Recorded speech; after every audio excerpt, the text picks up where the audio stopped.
In 1975, three identical triplets vanished at Disneyland Park, swallowed by the crowd. 20 years later, a blood-stained suitcase unearths a chilling truth. What twisted mind stole these girls?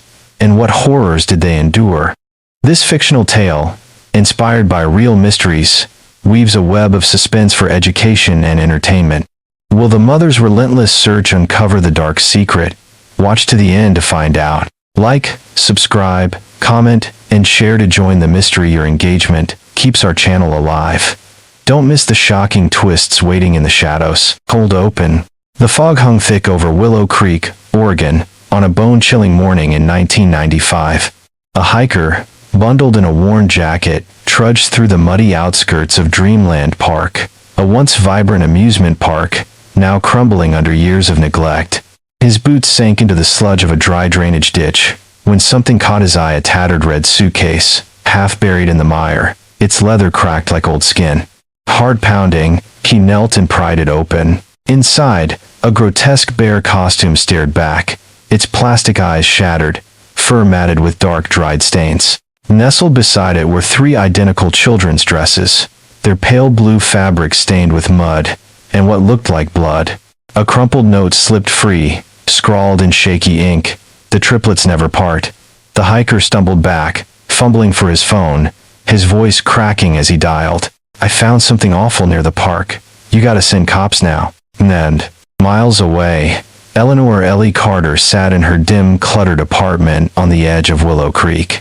At 45, she was a shadow of the woman she'd been, her face etched with 20 years of grief. Her three daughters, Sophie, Lily, and Emma, identical triplets born on March 15, 1965, had vanished at Dreamland Park in 1975. The memory of that day haunted her, their laughter, their matching blue dresses, their tiny hands clasped together. She turned away for just a moment, and they were gone. Now, the phone rang, jarring her from her thoughts. She grabbed it, her hands trembling. "Ellie, it's Detective Ethan Caldwell," came the gruff voice. "We found a suitcase near Dreamland. 3 dresses, identical. You need to come down." Ellie's heart lurched. She drove through the fog, the town's pines looming like silent watchers. At the ditch, yellow police tape fluttered in the wind. Ethan, his face lined with years of guilt over the unsolved case, met her there. "Ellie, brace yourself," he said, leading her to the suitcase. The air reeked of damp earth and decay. She knelt, her breath catching as she saw the dresses. Each had her hand-stitched daisy pattern, the same ones she'd made for her triplets. Tears stung her eyes as she touched a familiar seam, her fingers shaking. "It's theirs," she whispered.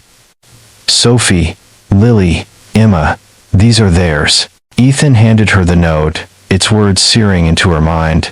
"The triplets never part." The fog seemed to tighten around them, the bear costume's broken eyes glinting in the weak morning light. Ellie clutched a faded Polaroid from her purse, showing her girls smiling beside a park bear. Something was off. The costume's eyes in the photo didn't match. Someone had planned this. Her stomach twisted as she realized the truth was closer than ever, but darker than she'd feared. Part 2. Flashback and Initial Investigation. Eleanor Carter's mind reeled as she clutched the Polaroid, the foggy ditch fading into a vivid memory of 1975. Dreamland Park had been a kaleidoscope of color and noise, its Ferris wheel gleaming under the Oregon sun. Ellie, then 25, had brought her 10-year-old triplets Sophie, Lily, and Emma to the park for a rare treat. The identical girls, born March 15, 1965, wore matching blue dresses with daisies she'd sewn herself. Their giggles echoed as they ran hand in hand toward a bear mascot for photos. "Stay close," Ellie had called, turning to buy lemonades. Minutes later, they were gone. The crowd swallowed them, leaving no trace. She'd screamed their names until her voice broke, but the park's magic turned sinister, its shadows hiding her girls. Back in 1995, Ellie stood beside Detective Ethan Caldwell, 50, his graying hair betraying years of chasing dead ends. The suitcase discovery had cracked open the cold case. "Ellie, the blood on the dresses isn't much," Ethan said, his voice heavy. "But we need you to confirm they're theirs." Ellie's fingers traced the daisy stitches, her heart splintering. I made these, she choked out. They're my girls. The bear costume's mangled face, with blacked-out eyes and a stitched, twisted mouth, sent a chill through her. The note, "The triplets never part," felt like a taunt from the past. Ethan led her to Tom Hargrove, a leathery farmer in his 60s, who'd found the suitcase. "I was checking the ditch after last week's flood," Tom said, his eyes uneasy. "Folks round Willow Creek whisper about Dreamland's cursed kids vanishin' never found.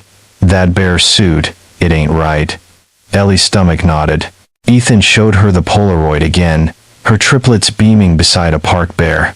"Look at the eyes," she murmured. The costume in the photo had round, friendly eyes, not the shattered ones in the suitcase. "Someone faked it," Ethan agreed. "Not park staff. A setup." "3 girls, gone in a blink," Ellie said, her voice raw. "They always held hands. How could they just vanish?" Ethan's jaw tightened. "Back then, we thought they wandered off. No cameras, no leads. But this changes everything." He pointed to the suitcase, now bagged as evidence.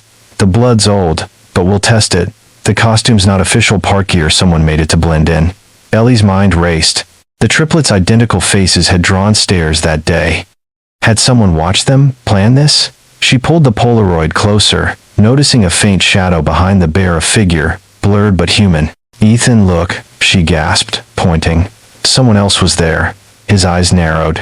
"We're digging deeper, Ellie. This isn't over." The fog thickened, and a distant scream pierced the silence, freezing them both. Part 3. Digging into the mystery. Eleanor Carter's heart pounded as she followed Detective Ethan Caldwell to Hensley's Costumes, a dusty shop tucked in a crumbling strip mall near Willow Creek. The 1995 fog clung to the windows, casting eerie shadows over mannequins draped in faded costumes. Ellie clutched the Polaroid of her triplets Sophie, Lily, and Emma, born March 15, 1965, lost at Dreamland Park 20 years ago. The suitcase with their blood-stained dresses and the grotesque bear costume haunted her. Ethan, his face grim, pushed open the creaking door. Inside, Walter Hensley, 70, shuffled forward, his eyes sharp despite his frail frame. "You're here about that bear suit, ain't ya?" he rasped, studying the costume photo Ellie handed him. Walter's fingers traced the stitches on the bear's twisted mouth. "This ain't park issue," he said, voice low. "Someone made it. Ugly black eyes, warped smile. Looks like Lynn Whitaker's work. He was a maintenance guy at Dreamland. Got fired for creeping around kids." Ellie's blood ran cold. "Lynn who?" she asked. Walter's son, Miles Hensley, 35, stepped from the back, his fresh fields apron swapped for a sweater. "I digitized Pop's records," Miles said, adjusting his glasses. "If Lynn ordered this, I'll find it." His OCD-driven precision made Ellie hopeful. "Check 1975, she urged. "Anything about a bear costume?" The shop's dim light flickered, dust motes dancing like ghosts. Miles booted up an ancient computer, its screen glowing with Lotus 123. "Got something," he said, voice tight. March 10, 1975. Lynn Whitaker paid cash for a bear costume. Custom job, black eyes, stitched mouth, labeled for the triplets. Ellie's knees buckled. "He knew my girls," she whispered. Walter nodded grimly. "Lynn was odd, talked about perfect kids. I thought he was just lonely." He pulled a yellowed sketch from a drawer, identical to the suitcase costume, marked with, "For the triplets" in faded ink. "Lynn's in the Santa Ana Mountains now," Miles added, scrolling. "Lives off-grid, folks say." Ellie's voice shook. "We gotta go there, Ethan, now." Ethan's hand rested on her shoulder. "It's risky, Ellie. We need a plan." But her eyes burned with desperation. 20 years, Ethan. I can't wait another day." Walter's face darkened. "Lynn was fired 'cause he'd linger near the park's kids, watchin'. Never proved nothin', but I always wondered." Miles pointed to the sketch. "This ain't just a costume. It's meant to scare." As they spoke, a shadow moved outside, footsteps crunching on gravel. Ellie spun, heart racing, but the fog swallowed the figure. "Someone's watching," she said, voice barely audible. Ethan grabbed his radio. "We're heading to the mountains. Get backup ready." The shop's bell jangled, but no one was there, just a cold gust, and the echo of footsteps fading into the night. Part 4. The Hunt in the Woods. Eleanor Carter's breath caught as she followed Detective Ethan Caldwell and Miles Hensley into the Santa Ana Mountains, the fog wrapping Willow Creek's pines in a ghostly shroud. It was 1995, 20 years since her triplets Sophie, Lily, and Emma, born March 15, 1965, vanished at Dreamland Park. The suitcase with their dresses and the chilling bear costume fueled Ellie's resolve. The forest loomed, dark and silent, save for the crunch of leaves underfoot and the howl of wind through gnarled oaks. Ethan's flashlight cut through the mist, leading them to a dilapidated house, its windows dark, paint peeling. Lynn Whitaker's last known address, Ethan said, voice low. Stay sharp. The house was empty, but fresh tire tracks snaked into the woods. Ellie's heart raced. They're recent, she said, pointing at the muddy ruts. Miles, clutching his laptop bag, nodded. Maybe 2 days old. As they followed the tracks down a narrow trail, a faint scream pierced the silence, a woman's voice, desperate, swallowed by the trees. That's them, Ellie cried, surging forward. Ethan grabbed her arm. Ellie, we need backup. It's too dangerous. But her eyes blazed. My girls are out there, Ethan. I heard them. A figure emerged from the fog. Hannah Whitaker, 50, Lynn's sister, her face pale. You're wrong, she stammered, hands twisting. Lynn left years ago, I swear. Her voice cracked, eyes darting. Ellie's gut churned. You're lying, she snapped. Where's he hiding them? Hannah's lips trembled, but she said nothing. Miles spotted something glinting in the underbrush, a silver bracelet, engraved with Sophie's initials. Ellie gasped, clutching it. This is hers, she whispered, tears falling. Hannah's face crumpled. Lynn called them his triplet angels, she mumbled, then froze, realizing her slip. The trail led deeper, the air thick with pine and dread. Another scream echoed, closer now, guiding them to a hidden cabin, its weathered boards barely visible. The stench of gasoline hit them like a wall. He's here, Ellie said, voice shaking. Ethan radioed for backup, but Ellie couldn't wait. She pushed through the brush, the screams growing louder, more frantic. Sophie, Lily, Emma, she shouted. The cabin's windows glowed faintly, and a spark flared inside fire.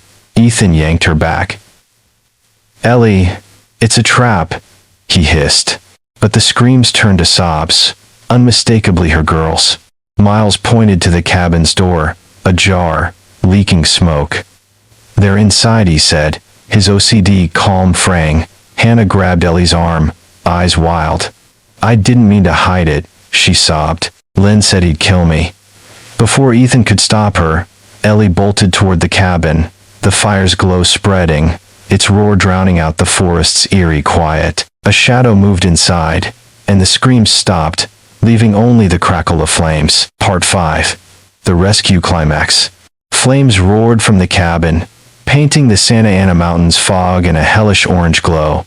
It was 1995, and Eleanor Carter's heart thundered as she stared at the burning hideout, where her triplets Sophie, Lily, and Emma, born March 15, 1965, had been lost for 20 years.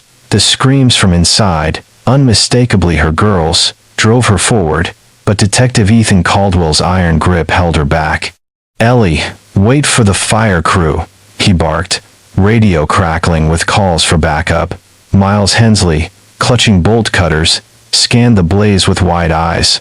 They're in there, he said, voice steady despite the chaos. Smoke stung their lungs, and the cabin groaned as flames licked its walls. Ethan kicked the door open, shouting, Police, show yourself. The gasoline stench choked them. Inside, a shadowy figure, Lynn Whitaker, gaunt and wild-eyed, stood with a lighter, its flame dancing. My triplet angels, stay with me, he screamed, voice unhinged. Behind him, in a hidden room, 3 women, Sophie, Lily, and Emma, now 30, identical in their terror, were chained to a rusted bed frame, their faces pale, eyes pleading. Ellie sobbed, my girls. Miles, fueled by reckless courage, lunged at Lynn, tackling him to the floor. The lighter skittered away, sparking a new blaze. Cut the chains, Ethan yelled, tossing Miles the bolt cutters. Miles worked frantically, metal screeching as he freed Sophie first, then Lily, then Emma. The women stumbled, coughing, their matching features smeared with soot. Ellie reached for them, but flames surged, blocking her path. Lynn writhed, spitting curses. They're mine, perfect, forever, he snarled. Ethan cuffed him, dragging him out as the roof creaked ominously. Miles shoved the triplets toward the door, shouting, "Go, now." A beam crashed, grazing his shoulder, but he pushed on, guiding the women to safety. Outside, sirens wailed as fire trucks roared up. Hannah Whitaker, Lynn's sister, stood frozen, tears streaming. "I knew," she whispered to Ellie. "I left that note. The triplets never part. I couldn't stop him." Ellie's rage flared, but Sophie's weak voice cut through. "Mom, you found us?" The triplets collapsed into Ellie's arms, their embrace a lifeline amid the smoke. Ethan found a charred journal in the cabin, its pages detailing Lynn's obsession, how he'd stalked the triplets for their perfect symmetry, faked their mother's death, and used the bear costume to terrify them into submission. As firefighters doused the flames, a beam fell, nearly crushing Miles. He staggered out, burned but alive, bolt cutter still in hand. Ellie clutched her girls, their identical faces a miracle she'd never dared hope for. Lynn, cuffed and broken, stared blankly as police hauled him away. But the journal's final page, scorched and barely legible, hinted at another secret, a fourth child Lynn had watched. The night swallowed his screams as the cabin collapsed, leaving Ellie trembling with a new, gnawing fear. Part 6. Resolution and Lessons. The sterile glow of St. Mary's Hospital in Willow Creek bathed Eleanor Carter as she sat beside her triplets Sophie, Lily, and Emma, born March 15, 1965, now 30, their identical faces bandaged but alive.